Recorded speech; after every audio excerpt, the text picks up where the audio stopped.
Welcome back, healthy club fans. Have you ever wondered if not having sex could harm your health? This is a question many people contemplate often with a sense of underlying anxiety or pressure from societal expectations. It's a critical question to address with data, not with opinion. The truth is that your desire for physical intimacy, your libido, is not a static measure of your vitality.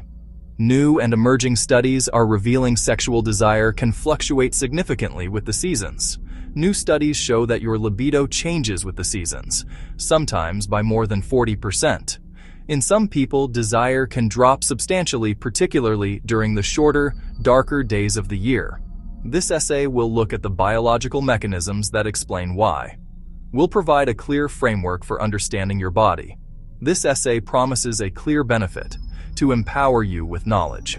Stay until the end to learn why low desire is normal and how seasonal changes shape your health. So, what exactly is seasonality? At its core, seasonality refers to predictable, cyclical changes in our physiology and behavior in response to the seasons. This isn't New Age.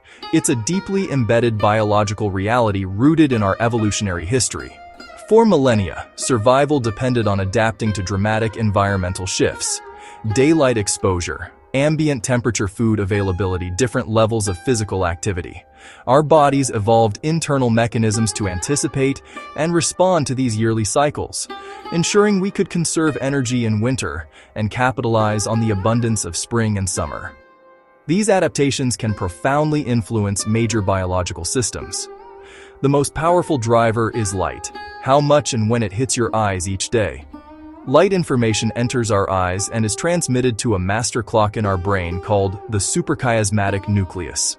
This master clock orchestrates downstream effects, altering our hormone production, influencing our mood, and regulating our sleep-wake cycles. These are fundamental shifts aligning you with the external world, and they can extend to libido. Now let's address a key question that often creates pressure: does sex make you healthier? The scientific literature presents a nuanced and balanced picture. Many studies identify correlations between regular, consensual sexual activity and certain health benefits. For instance, orgasm can trigger the release of hormones, oxytocin, prolactin, which can promote feelings of bonding, relaxation, and can even facilitate sleep in some individuals. Other studies suggest regular sexual activity may be associated with a more robust immune response and, in some populations, a lower risk of certain cardiovascular events.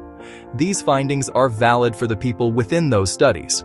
However, correlation does not equal causation.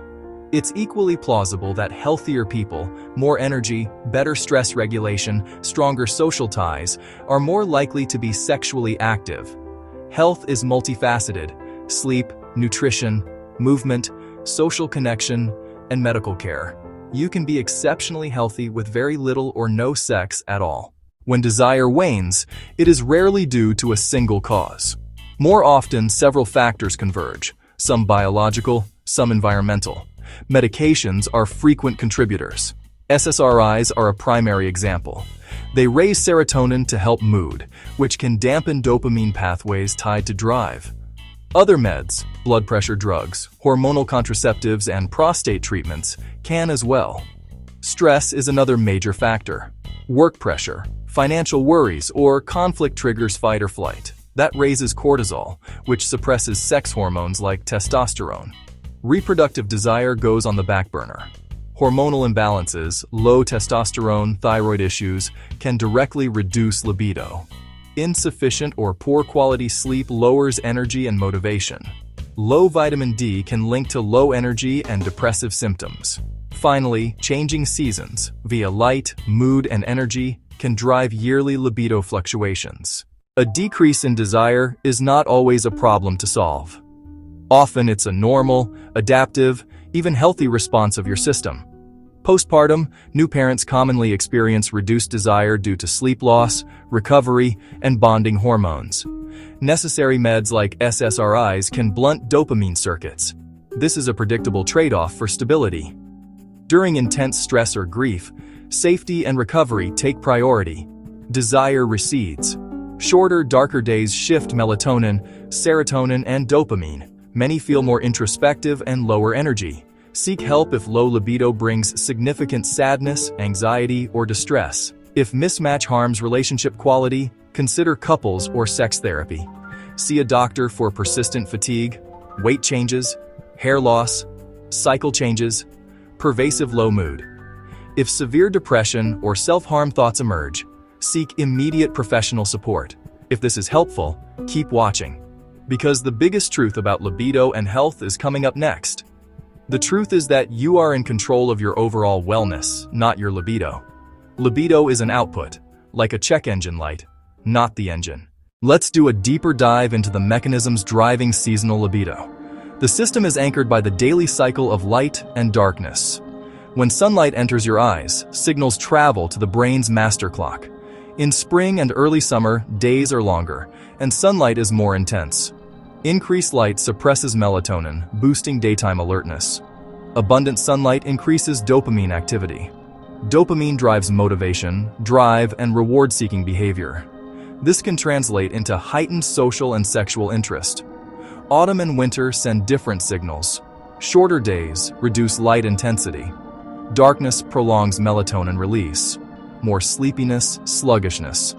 Reduced sunlight can lower serotonin, affecting mood.